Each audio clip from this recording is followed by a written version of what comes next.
स्वागत है आपका। और अमेरिका के वेनेजुएला पर हमले का असर बाजार पे देखने को मिला है। कच्चे तेल में करीब 1% की गिरावट है तो सोने चांदी में हल्की सी तेजी देखने को मिली है। आगे जाकर किस तरह से ये मूवमेंट देखने को मिल सकती है, एलकेपी सिक्योरिटीज के वीपी जतिन त्रिवेदी हमारे साथ जुड़े हैं इसी पर चर्चा करने के लिए। जतिन नमस्कार, शुक्रिया साथ देने के लिए।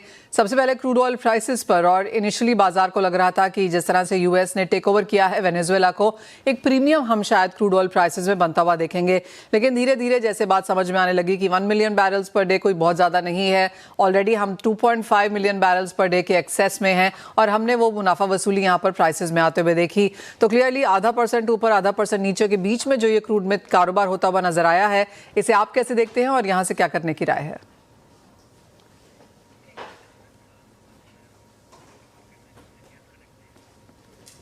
जतिन से यहाँ पर फिर से कनेक्ट करने की कोशिश करेंगे, लेकिन ऐसे कि हमने आपको बताया कि कच्चे तेल की जहां तक बात है, अगर हम आपको डे चार्ट भी दिखा सकें तो आप देखेंगे कि किस तरह से यहाँ पर काफी वॉलेटाइल मूव्स यहाँ पर बनते हुए नजर आए हैं। लेकिन एक वो रेंज रही है जहां पर हमने कच्चे तेल को 0.5% नीचे और 0.5% ऊपर कारोबार करते हुए देखा है। नंबर्स अगर हम यहाँ पर बात करें तो ऐसा माना जाता है कि 300 बिलियन बैरल्स यहाँ पर वेनेजुएला का रिजर्व है, लेकिन वो प्रोवन नहीं है। और एज ऑफ नाउ क्योंकि वो हार्ड ऑयल है, अगर वो बाजार में लेके भी आया जाता है तो उस तरह की रिफाइनिंग कैपेसिटी इंटरनेशनल मार्केट्स में नहीं है। तो 1 मिलियन बैरल्स पर डे का अगर हम यहाँ पर खोता हुआ देखते भी हैं बाजार को अगर कच्चे तेल की तरफ से, तो कोई बहुत बड़ा असर यहाँ पर प्राइसेस पे नहीं आएगा, क्योंकि चाहे सऊदी है, रशिया है, ओपेक की स्पेयर कैपेसिटी है, यूएस की crude production all time highs पे है, तो बाजार सफिशिएंटली यहाँ पर स्टॉक्ड हैं। और वेनेजुएला का सबसे बड़ा हिस्सा यहाँ पर चाइना को जाता था और चाइना भी अच्छा खासा स्टॉक्ड है, तो कोई बहुत बड़ी चिंता बाजार को नजर नहीं आती है। और इसीलिए क्रूड ऑयल प्राइसेस में हमने कोई बहुत बड़ा रिएक्शन यहां पर आता हुआ नहीं देखा। जतिन, कैसे देखते हैं आप क्रूड ऑयल प्राइसेस को? आज नो रिएक्शन है, सेटल हो जाएंगे प्राइसेस, तो क्या रेंज बनती हुई नजर आएगी? मनीषा राइटली पॉइंटेड, जिस हिसाब से मार्केट का रिएक्शन है अभी फिलहाल ऐसा लग रहा है कि कुछ बहुत ज्यादा इसमें डिस्ट्रप्शन या ऐसा कुछ सप्लाई डिमांड की कुछ अनसर्टेनिटी ऐसी कुछ डेवलपमेंट बनती हुई नहीं दिख रही है। हालांकि इस तरह के इवेंट जब भी होते हैं जब जहां पर कोई ऑयल प्रोड्यूसिंग नेशन से कुछ ऐसा तनाव बन जाता है, तो क्रूड ऑयल का मार्केट जो हमेशा पॉजिटिव साइड के संकेत देता है, एक उछाल देखने मिलता है कभी भी। जब हमने रशिया यूक्रेन के कॉन्फ्लिक्ट देखी थी, जब इजराइल हमास के बीच में जब इश्यूज हुए थे, तो मिडिल ईस्ट की तनाव थी, रशिया यूक्रेन की तनाव थी, ये सभी मामलों में क्रूड ऑयल ने एक अच्छी खासी बाउंस दी थी। इस बार ऐसा नहीं है, क्योंकि यूएस का इस एंगल में अगर देखने जाएंगे तो कहीं ना कहीं आगे चलते हुए क्रूड ऑयल का प्रोडक्शन बढ़ने के चांसेस ज्यादा बढ़ जाते हैं, क्योंकि वेनेजुएला एक अच्छी खासी खपत जो है वो मार्केट में ला सकता है अगर वहां पे रिसोर्सेज जो है वो फिर से शुरू की जाए। तो इस कारण से बहुत ज्यादा यहाँ पर अभी फिलहाल रिएक्शन देखने नहीं मिल रहा है। इंटरेस्टिंग होगा कि मार्केट का रिएक्शन किस तरह से आगे चलते हुए देखने मिले। अगर सिर्फ टेक्निकल बेसिस पे यहाँ पर फिलहाल मैं देखूं तो फिलहाल तो रेंज जो है वो कहने की लो रेंज पे ही बनती हुई देखने मिल रही है। 5500 के आसपास एक बार के लिए प्राइसेस अगर जाते भी हैं तो भी कोई ऐसा कोई दिख नहीं रहा है संकेत कि वहां से कुछ बड़ा ट्रेंड बन जाए। मोर और लेस पिछले 1.5 महीने से तो रेंज के अंदर फंसा हुआ है क्रूड ऑयल, जहाँ पर 5400 से लेकर 5560 का रेंज एक मेजर रेजिस्टेंस प्ले करते हुए देखने मिल रहा है। और 4900 के पास जब भी प्राइसेस आते हैं तब वहां से एक बड़ा बाउंस बैक देखने मिल जाता है। तो वही रेंज जो है 10% के बीच में चल रही है, वॉलेटिलिटी हाई है। आई एम एक्सपेक्टिंग कि यही रेंज के अंदर रहेंगे। फिलहाल तो ऐसे कोई डेवलपमेंट नहीं दिख रही है कि कुछ इसके अंदर कुछ बड़ा इसके अंदर बाउंस बैक आ गया। नेचुरल गैस के प्राइसेस भी स्क्रीन पे लेके आएंगे, क्योंकि पिछला पूरा साल ठीक ठाक रहा, लेकिन बाय द एंड ऑफ 2025 या बाय एंड ऑफ दिसंबर हमने यहाँ पर गिरावट आते हुए देखी। और 2026 की शुरुआत काफी हद तक उसी तरीके से हुई है। 5% की गिरावट ऑलमोस्ट लोअर सर्किट पे यहाँ पर नेचुरल गैस के प्राइसेस। कितनी और गिरावट की एक्सपेक्टेशन जतिन यहाँ से है आपको? ट्रेंड बहुत ही ज्यादा नेगेटिव रहा है पिछले 2 महीने की अगर बात कर ले तो इस तरह से कोई भी एंगल नहीं दिखा कि जहाँ पर नेचुरल गैस प्राइस ने कुछ सपोर्ट लिया हो। जिस तरह से विंटर सेशंस की प्रोसीडिंग्स होनी चाहिए थी, उस तरह के हाई विंटर सेशंस नहीं दिख रहे हैं नॉर्दर्न रीजन्स में।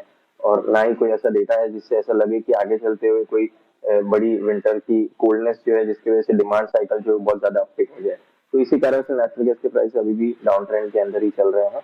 और हायर साइड के एस्केलेशन तब तक नहीं दिख रहे हैं मुझे जब तक 325 या 330 का बैरियर तोड़ के उसके ऊपर क्लोजिंग करना शुरू ना कर दे। पहले यही रेंज जो थी कहीं ना कहीं 355 360 के पास थी, वो भी फेलियर रहा है। रिसेंट जो स्विंग सपोर्ट्स थे वो भी इसने ब्रेक किया है। अब जो अल्टीमेट एक सपोर्ट बचा है उसके लिए वो है अराउंड अबाउट 285 से लेके 295 के रेंज के पास। तो उस रेंज में एक बार के लिए जा सकता है, जहाँ पर एक बड़ा प्रीमियम से हमने नवंबर कॉन्ट्रैक्ट को ओपन होते हुए देखा था। तो वो एक बड़े प्रीमियम को उसने डिस्काउंट करने के लिए अराउंड अबाउट 295 तक ये फॉल कर सकता है। वहां से एक बाउंस बैक एक्सपेक्ट कर सकते हैं, बट अभी भी ये लेवल्स काफी दूर है। तो अभी फिलहाल जो व्यू पॉइंट है वो नेगेटिव का है। 330 के ऊपर जब तक ट्रेड नहीं करता और क्लोजिंग नहीं देता स्पेशली, तब तक व्यू पॉइंट नेगेटिव बना रहेगा नेचुरल गैस के अंदर। जतिन, साथ ही साथ यहाँ पर कॉपर में क्या करने की राय है? साल की शुरुआत अच्छी हुई है, करीब करीब 2% की तेजी already in the prices. Definitely I mean base metal market एक अच्छी खासी बढ़त के साथ ट्रेड करते हुए देखने मिल रहे हैं। पिछले 2 महीने में अगर देख लें तो अच्छी खासी बढ़त है। पूरा फोकस जो कहीं ना कहीं बेस मेटल प्लस सिल्वर पे रहा है, अगर पिछले 2-3 महीने की बात कर लें तो। और आगे का आउटलुक भी अच्छा खासा पॉजिटिव है। जिस तरह से डिमांड साइकिल जो चेंज हो रही है और बुलिश पे और बेस मेटल्स के ऊपर जितना भरोसा बढ़ रहा है, चाइना की तरफ से जो अपडेट्स आ रही हैं, चाइना का रिवाइवल होना, बेस मेटल मार्केट का डिमांड बढ़ना, सभी क्षेत्रों में कहीं ना कहीं सिल्वर के आगे कौन से कंपोनेंट्स होंगे जो डिमांड साइकिल को आगे चलते हुए लेके जाएंगे। तो फोकस जो है वो कॉपर प्लस एल्यूमिनियम इस सब चीजों में बढ़ते हुए देखने मिल रहा है।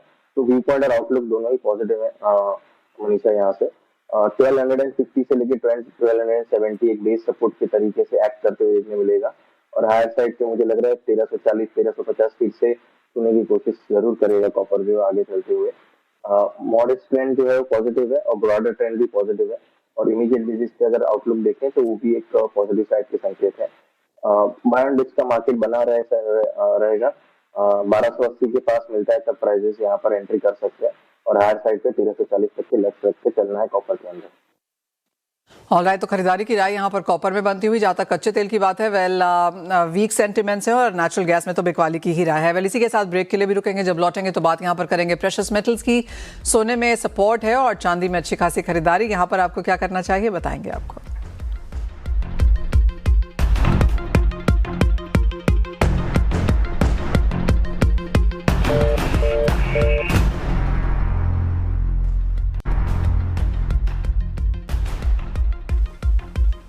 आपकी स्क्रीन पे सोना चांदी लेकर आएंगे क्योंकि यहाँ पर बढ़त देखने को मिली है। जतिन, कैसे देखते हैं आप दोनों ही गोल्ड एंड सिल्वर में जिस तरह की बाइंग आई है, यहाँ से क्या करने की राय?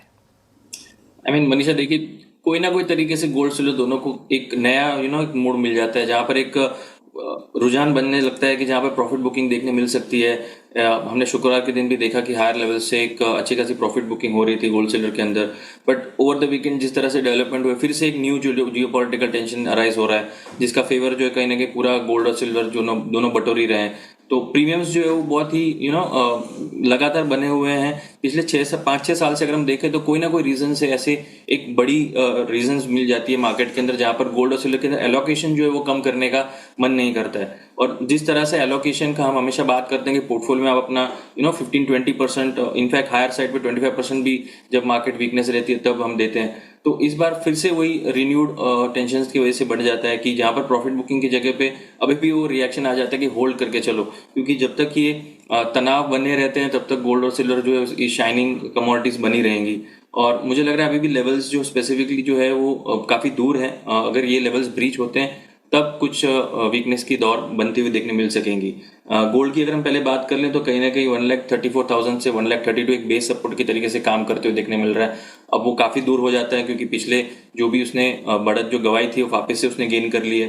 हायर साइड पे फिर से 1,41,000 से 1,42,000 के लेवल्स जो है वो एक्सटेंडेड जोन्स बन जाते हैं गोल्ड के लिए। सिल्वर की अगर हम बात कर लें तो 2,23,000 से लेकर 2,28,000 ये एक बेस सपोर्ट की तरह फॉर्मेशन में काम करेगा।